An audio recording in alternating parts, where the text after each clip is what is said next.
ನಮಸ್ಕಾರ ಸ್ನೇಹಿತರೆ. ಶ್ರೀಕೃಷ್ಣನ ದಿವ್ಯ ಲೀಲೆಯನ್ನು ಕೇಳುವುದು, ಹೇಳುವುದು ಹಾಗೂ ನೆನೆಯುವುದು ಇವೆಲ್ಲವೂ ಭಕ್ತಿಗೆ ಮಾರ್ಗವಾಗಿದೆ. ಇವತ್ತಿನ ಕಥೆಯಲ್ಲಿ ನಾವು ಅಗಾಸುರ ಸಂಹಾರ ಮತ್ತು ಬ್ರಹ್ಮಮೋಹನ ಲೀಲಾವನ್ನು ನೋಡೋಣ. ಗೋಕುಲದಲ್ಲಿ ಬಾಲಕೃಷ್ಣನ ಲೀಲೆಗಳು ದಿನದಿಂದ ದಿನಕ್ಕೆ ಅದ್ಭುತವಾಗುತ್ತಿವೆ. ಪೂತನ ಸಂಹಾರ ನಡೆದಿತು.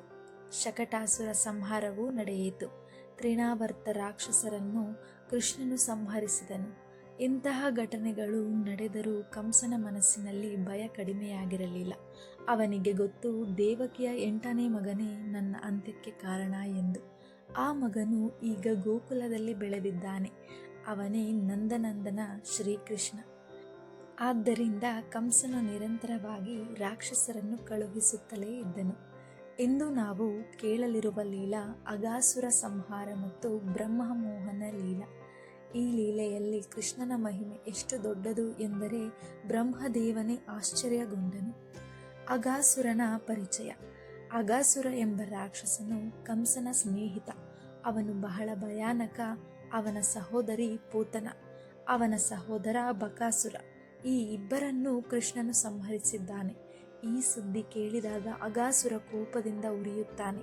ಅವನು ಕಂಸನ ಬಳಿ ಹೋಗಿ ಹೇಳುತ್ತಾನೆ, ಮಹಾರಾಜ ಕಂಸ, ನನ್ನ ಸಹೋದರರನ್ನು ಕೊಂದ ಆ ಕೃಷ್ಣನನ್ನು ನಾನು ಬಿಡುವುದಿಲ್ಲ. ನಾನು ಸ್ವತಃ ಹೋಗಿ ಅವನನ್ನು ಅವನ ಸ್ನೇಹಿತರನ್ನು ಕೊಂದು ಬಿಡುತ್ತೇನೆ ಎಂದನು. ಕಂಸ ಸಂತೋಷದಿಂದ ಹೇಳುತ್ತಾನೆ, ಹೋಗು, ನನ್ನ ಶತ್ರುವನ್ನು ಸಂಪೂರ್ಣವಾಗಿ ನಾಶ ಮಾಡು ಎಂದು ಹೇಳುತ್ತಾನೆ. ಒಂದು ದಿನ ಗೋಕುಲದಲ್ಲಿ ಬೆಳಗ್ಗೆ ಸೂರ್ಯೋದಯವಾಗುತ್ತದೆ. ಗ್ರಾಮದೊಳಗೆ ಗೋವುಗಳ ಮೊರೆ, ಪಕ್ಷಿಗಳ ಕೂಗು, ಮಕ್ಕಳ ನಗು ಎಲ್ಲೆಡೆ ಸಂತೋಷವನ್ನು ಸೃಷ್ಟಿಸುತ್ತದೆ. ಯಶೋದೆ ಕೃಷ್ಣನನ್ನು ಎಬ್ಬಿಸುತ್ತಾಳೆ. ಅವಳು ಪ್ರೀತಿಯಿಂದ ಹೇಳುತ್ತಾಳೆ, ಕೃಷ್ಣ, ಎದ್ದೇಳು ಮಗನೇ, ನಿನ್ನ ಸ್ನೇಹಿತರು ಎಲ್ಲರೂ ಕಾಯುತ್ತಿದ್ದಾರೆ. ಕೃಷ್ಣನು ಎದ್ದು ಮುಖ ತೊಳೆಯುತ್ತಾನೆ, ಹಾಲು ಕುಡಿಯುತ್ತಾನೆ ಹಾಗೂ ಸಿದ್ಧವಾಗುತ್ತಾನೆ. ಬಲರಾಮ, ಶ್ರೀಧಾಮ, ಸುಧಾಮ ಹಾಗೂ ಗೋಕುಲದ ಬಾಲಕರೆಲ್ಲರೂ ಸಂತೋಷದಿಂದ ಕೃಷ್ಣನ ಮನೆ ಮುಂದೆ ಬರುತ್ತಾರೆ. ಅವರು ಹೇಳುತ್ತಾರೆ, ಕೃಷ್ಣ, ಬಾ, ಇಂದು ಕಾಡಿಗೆ ಹೋಗೋಣ ಎಂದು. ಅವರು ಗೋವುಗಳನ್ನು ಮೇಯಿಸಲು, ಆಟ ಆಡಲು, ಕಾಡಿನಲ್ಲಿ ಸುತ್ತಾಡಲು ಹೋಗುತ್ತಾರೆ. ಅವರ ಕೈಯಲ್ಲಿ ಊಟದ ಚೀಲಗಳು, ಅದರಲ್ಲಿ ಬೆಣ್ಣೆ, ಮೊಸರು, ಹಣ್ಣುಗಳು ಎಲ್ಲ ಇರುತ್ತವೆ. ಅವರು ಹಾಡುತ್ತಾ ನಗುತ್ತಾ ಕಾಡಿನೊಳಗೆ ಹೋಗುತ್ತಾರೆ. ಇದನ್ನು ಅಗಾಸುರ ನೋಡುತ್ತಿರುತ್ತಾನೆ. ಅವನು ಈ ಮಕ್ಕಳನ್ನು ಒಟ್ಟಿಗೆ ಕೊಲ್ಲಬೇಕು ಎಂದು ಯೋಚಿಸುತ್ತಾನೆ. ಅವನು ಒಂದು ದೊಡ್ಡ ಹಾವಿನ ರೂಪ ತಾಳುತ್ತಾನೆ.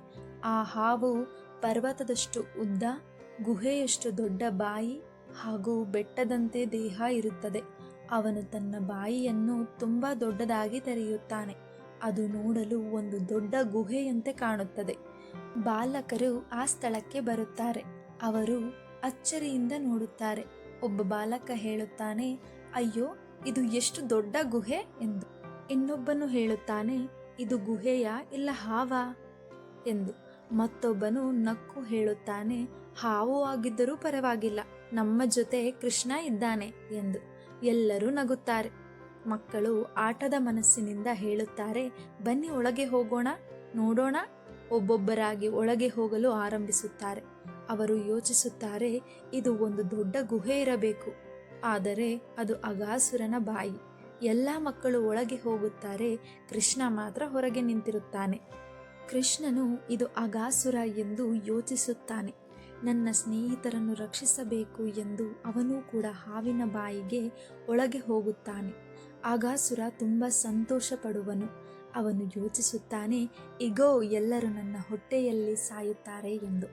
ಆದರೆ ಆ ಕ್ಷಣದಲ್ಲಿ ಕೃಷ್ಣನು ತನ್ನ ದೈವಿಕ ಶಕ್ತಿಯನ್ನು ಪ್ರದರ್ಶಿಸುತ್ತಾನೆ.